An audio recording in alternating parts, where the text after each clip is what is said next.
Hi, this is Dennis with Second Chance Tackle, and sometimes you just find a treasure in a box of reels. That's what I found today, and interestingly enough, it coincides with a season that's just starting for us. We're starting to see the juvenile bluefish start to come into the Hudson River estuaries, and that's near where we are. And I'm going to tune this one up. We're going to put some line on it, and we're going to give it a try today. So this is a Daiwa 1000C. It's a ball bearing reel. It's part of the Silver Series. It's the smallest, and this one's going to go well. We'll probably throw some 4 or 6 pound test on it. The juveniles are running around a pound, pound and a half at the high end, and sometimes under a pound, but this will be perfect. And I got this one as part of a lot of reels. I think there was probably 10 or 12 of them in there. Never really paid much attention to it until I was just thinking today, wouldn't it be nice to show you how this reel is made and how to take it fishing again. So that's what we're going to do. The Silver Series is in 1970s in that area. It's got metal casing, and we're going to start by taking off the exterior pieces and parts. And as we do, I want to ask you to subscribe to my channel. If you do subscribe to my channel, please hit that notification button, because that notification button will tell you when I'm posting my videos. I post all kinds of reel service and repair videos, and if you want to see the ones that are coming up, that notification button will show you that, and you'll be able to decide whether you want to watch it or not. Normally you would see a handle with a cap on it over here, and you would assume that that handle is a screw handle, and you would try to turn it off. Well, in the Daiwa series, that handle is not a screw handle. It is a bar that goes through and attaches the handle. So if you tried to unscrew that by turning it clockwise in this case, well, you'd be in trouble because you probably would rip it off. So we're going to take that little cap off, put that into my parts tray. We're going to remove the the screw and the long shaft of the handle, so you can see it better on this one in terms of how that goes, and you can see how you would rip that off if that was the case. I take the handle screw, I put it right into that handle so that I don't lose it, and then I put that handle into my parts tray. I recommend everybody have a parts tray, or at least a system to keep track of the parts that you take off. My parts tray is a fast food container right now. It's been a milk jug bottom, it's been all kinds of things, but you get the point. All of my pieces and parts go in there.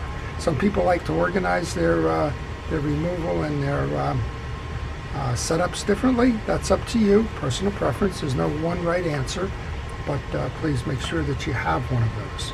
All right, the next step then is to remove the side case, and I want to check right now. I want to make sure that I have that anti-reverse override in the off position so that there is no anti-reverse.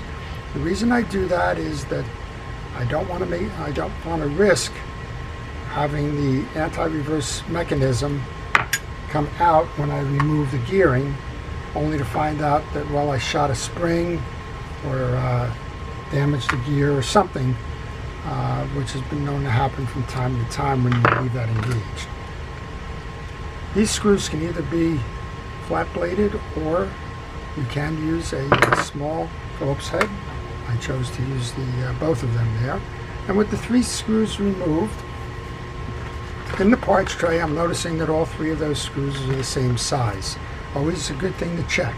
Also, a good practice is to take a picture of your reel as you're taking it apart, so that as you progress, as you take the parts off, as you do your cleaning and inspection and the like, when you go to reassemble, you might forget a step.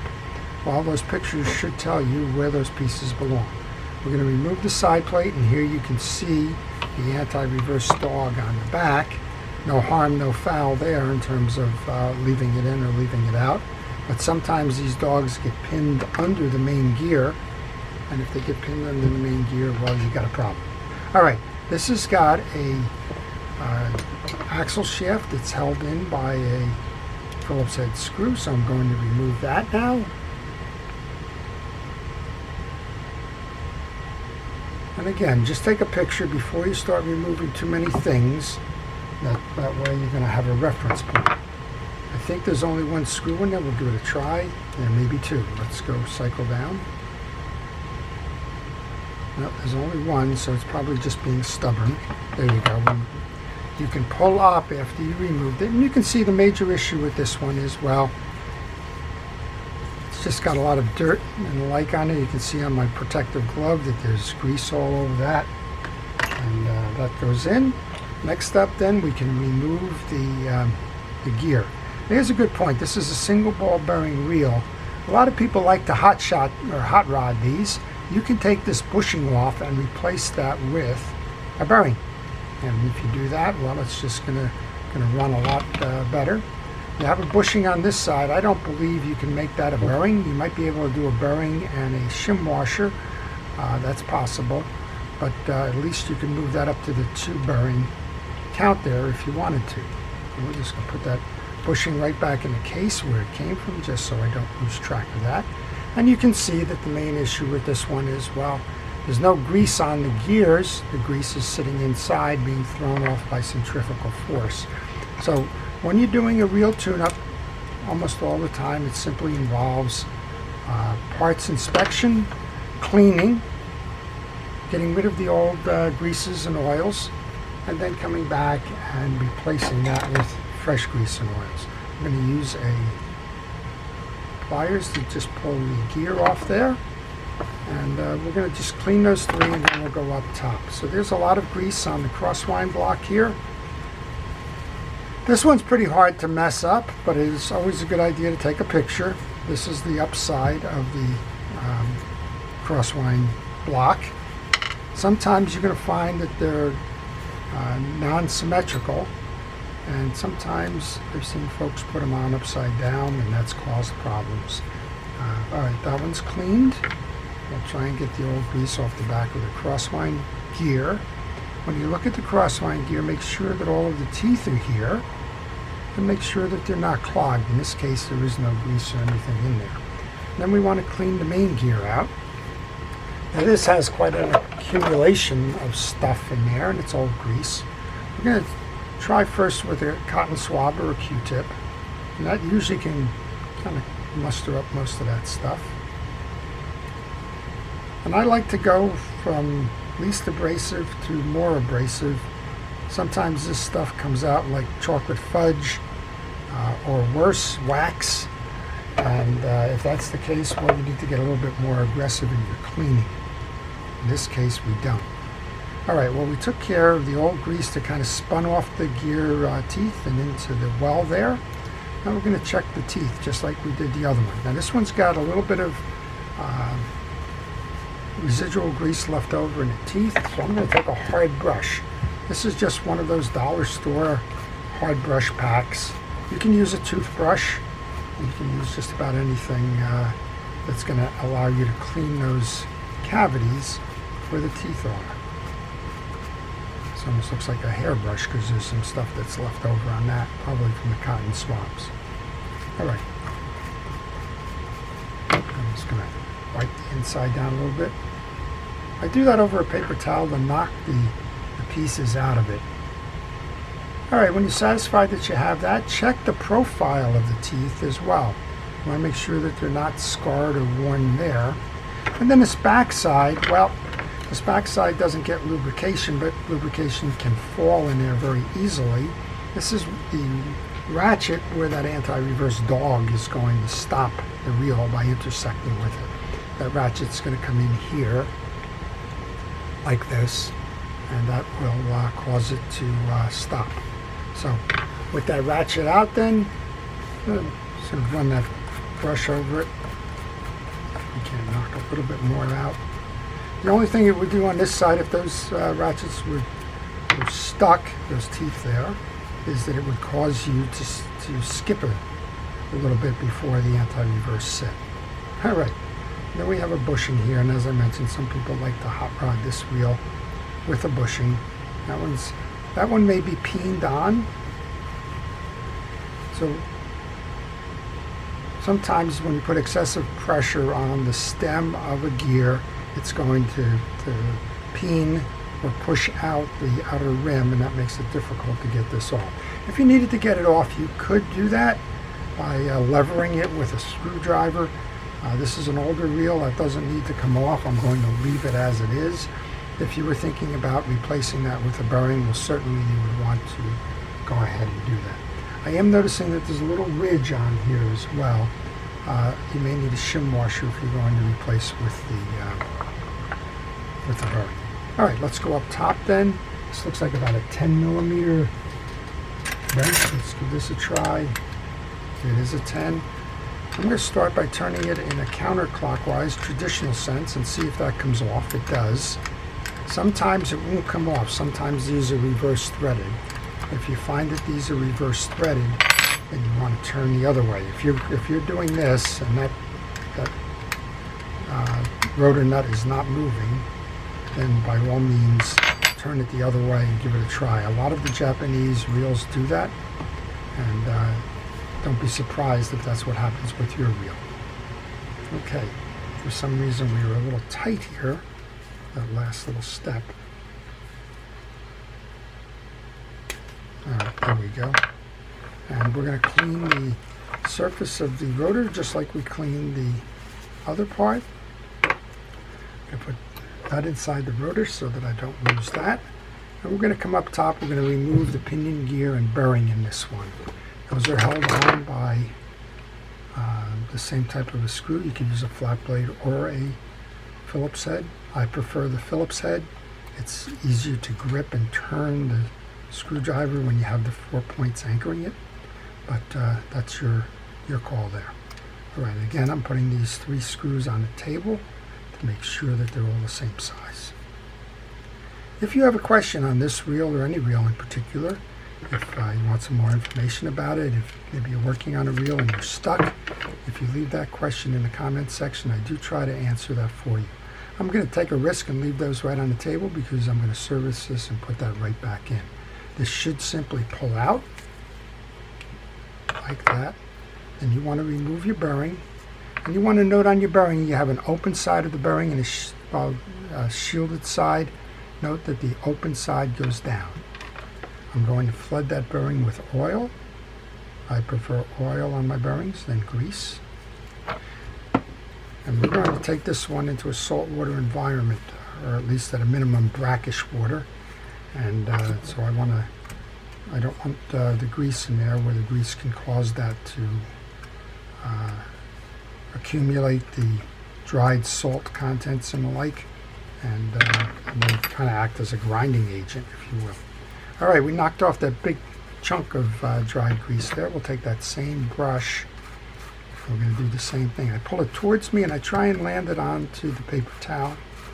That way I don't transfer it back onto my table, and I keep it pretty much clean as I can. All right, there should be a little bit more probably stuck here, so I'm going to just use another cotton swab just to kind of run it in there, push it through, and you can see there was some residual dirt inside the pinion gear, so we just took care of that. All right, we're going to grease the gear. I'm going to put a little bit of grease onto the axle shaft here, or the pinion gear shaft, because we know that the bearing goes on there, so that'll lubricate the inside race. And we're going to put the bearing back on. We'll come over here for a quick cleanup on the case. I'm going to hit that with a spray of penetrating oil. Use the cotton swab. The penetrating oil will help to break up the older, thicker greases that are laying around. And then you can mop it up with your cotton swab. Now you may have other tools to do the cleaning. That's fine. The message here is to clean the reel. What agents you use or how you use it, well, that's up to you. I find that the penetrating oil does a nice job of dissolving. In some cases you have a hardened grease like this, so you may just need the side of a screwdriver as a kind of a scraper to get that off. And I find that I go through a lot of paper towels in the process because, well, you've got to put the old grease somewhere and you don't want it transferred back into the case. And you don't want it getting in the way of the new fresh load that you're doing. All right, that looks pretty good there. Yep, use a little more over here. If you're only going to service your reel occasionally, let's call occasionally once a year, take the time to do the full cleaning on these cases. Just makes good sense. All right, well, you can see that there's some case dirt on here. Before I start reinstalling, I'm going to use a rod and reel cleaner. This is Penn's Precision Rod and Reel Cleaner. It's kind of a cleaner and a wax, and I'm using a kitchen scrubby pad, a green pad. You can find these in the dollar store with those brushes. You can go get the Scotch Guard ones or whatever they are. Scotch, I guess. 3M, not sure. I use them all. Just, it adds a little bit of abrasion. A little bit in that nook and cranny there. And we'll put that back. All right. So, again, I want to take this fishing a little bit later. We'll see how we do. We're going to take that bearing assembly now. We've got the grease. I'm going to seat that in. Notice it does not seat right onto this carrier. That carrier aligns your axle shaft with the parts below. Don't try to force it down to get it on there. It doesn't sit on there. All right, we're going to do the 3 little screws now. And for those of you that know me and know little screws, here comes the adventure. That one worked pretty good. This screwdriver has a magnetic tip on it, but these are stainless steel screws, kind of indicative of the quality of this reel. This is not your bargain store reel. I don't know what it sold for at the time, but the Silver Series is a good series, and among a lot of folks' favorites is the 4000 and the 7000 Daiwa reels. Really were quite the reel of the time and continue to be.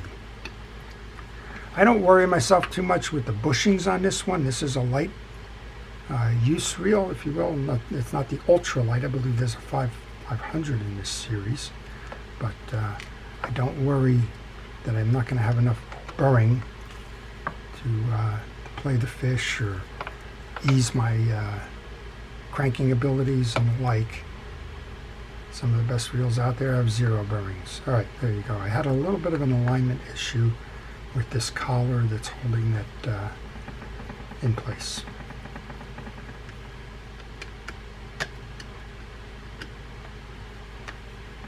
I'm just going to tighten those all down. Give that cap a quick spin. I'll come over here. This has got what I call a bang bail. There's no moving parts really. There's a spring to reset here, but that's the action of tripping this is not inside here. So I just generally will just put a little bit of oil on the seams. It doesn't hurt to put a little bit of oil onto the line roller, even though that does not have a burring in it. And then we'll just go ahead and put this back on.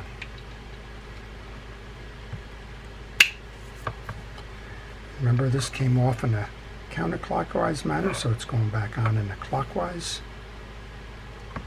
And do this by hand. Make sure that you have a nice, easy threading of the nut. If it's not threading easily, you've probably got a cross strip. So just take your time and make sure that you're doing it properly. If you cross strip it on a reel this age, well, you're probably going to have a difficult time getting a replacement part. All right, we're going to just tighten that down, give it a spin. Well, that's certainly doing what it should be doing. Let's move over to the balance of the reel then. I'm going to take our main gear and we're going to lube that up. The blue grease I'm using is the counterpart to that rod and reel cleaner. It's Penn Precision Rod and Reel, Penn Precision Reel grease.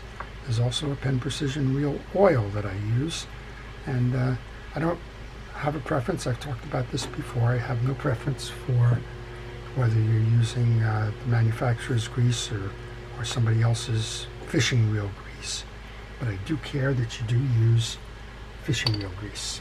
Okay, we're going to take the main gear, we're going to reset that in. Oh, that was an oops. Before I do that, I want to get to the crosswind block. Crosswind block gets grease on the back, gets grease in the teeth, it gets grease on the face. It touches a lot of parts. If if there's one part that's going to wear more than any other, it's right there. Now we can take the crosswind block that goes in that crosswind gear. Same idea, get it on the back. That's where it's important here. And as you saw before, when we removed that axle shaft, we had to move that all the way down to clear that main gear. So same thing happens on the way back in. You need to make sure that you're on the bottom of the stroke when you go to reload the axle. All right, now the main gear can go in. We've cleaned off the axle shaft. If there was any burring or pitting going on, go ahead and use some steel wool to polish that off before you put that in. On your axle shaft, it's kind of like the letter D. There's a flat side to it. The flat side is going to face out. Don't put a lot of grease on the axle shaft. It'll just get pulled off when you pass through the pinion gear. All right, now we just need to align this.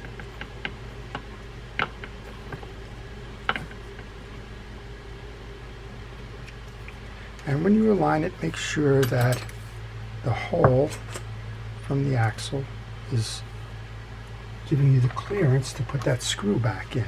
Sometimes these become a little bit hard to get back in, and if they are, and your screw hole's not aligned, well, you're not going to be able to complete the process. So I'll take the screw now for that axle shaft. Go ahead and put that in.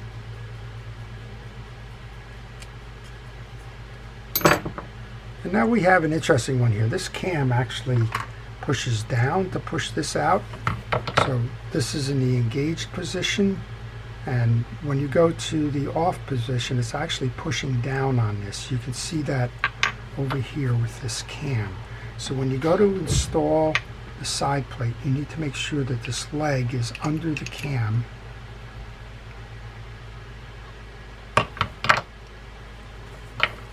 As you install.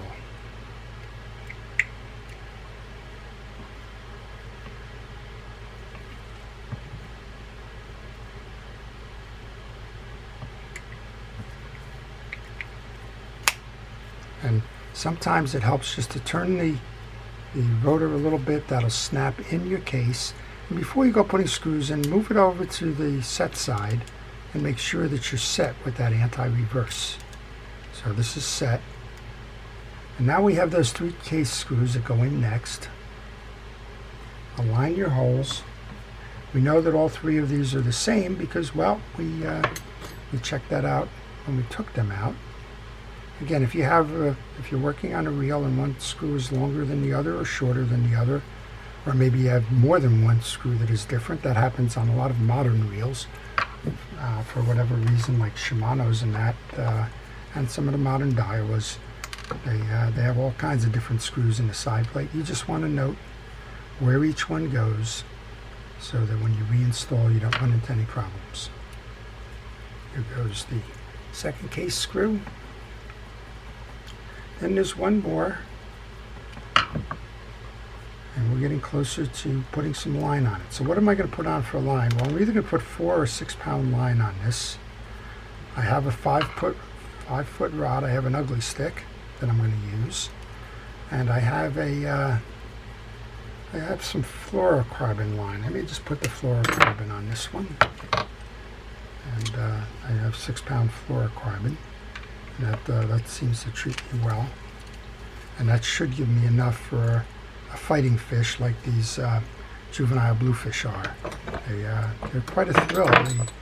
I guess fight per pound. They're quite a fighting fish. And we're going to use little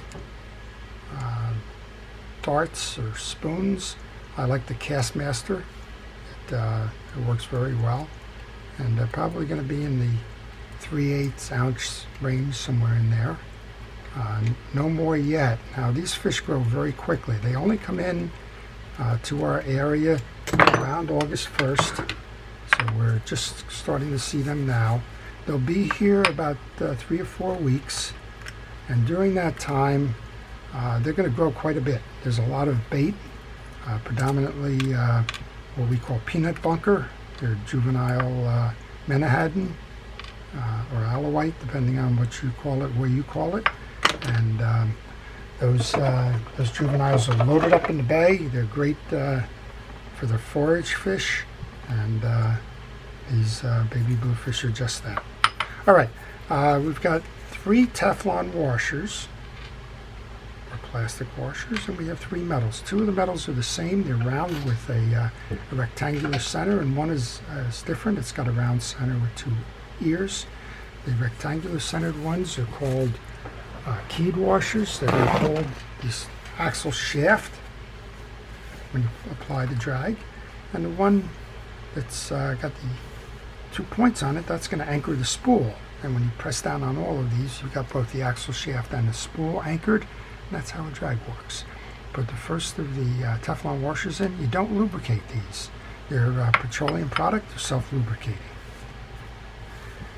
We're going to put the second one in after we installed that first keyed washer. This is where the eared washer goes. There's 2 slots in that spool, and this sits in those slots.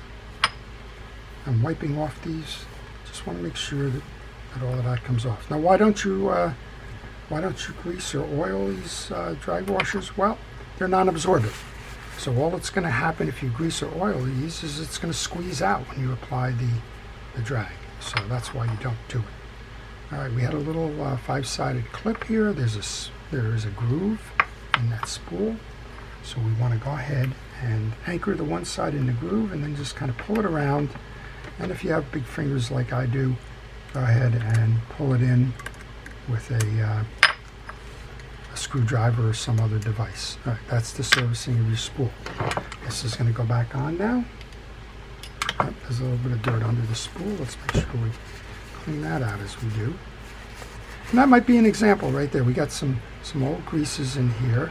It's quite possible that the reason why that's doing what it is that somebody put lubrication onto those drag washers, squeezed it out, it had nowhere to go, it went down into the spool and just collected there.